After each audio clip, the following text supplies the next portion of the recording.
Okay, just a couple tips on sealing. You want to read the instructions and show where to seal, but generally we want to seal metal to glass or metal to poly, and then wherever there's a joint, you just want to run a bead. So I go here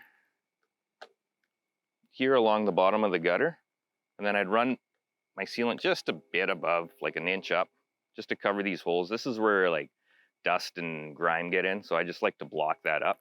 You have to tool it after.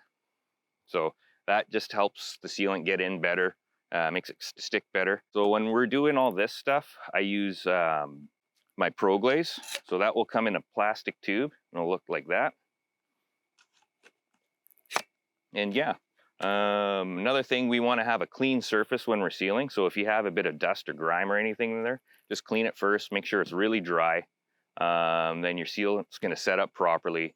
You're not going to have to go back and reseal it. So when we're sealing the base, we use Tremco 830, and it comes in the cardboard tube. So load that up. If you have a wood foundation, I just do a bead on the inside right here, and I run it along.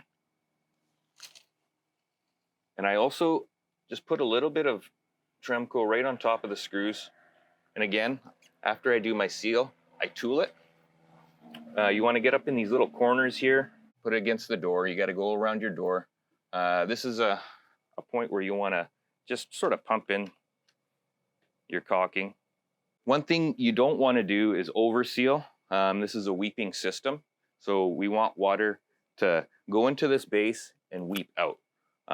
You might see a bit of water in here, like on a rainy day, or if we have a lot of morning dew, and that's totally okay. These are breathable systems. They're greenhouses. They're meant to do that. These aren't airtight systems. So if you see a little bit of water happening around, it's totally normal. And it's actually not that bad for growing. So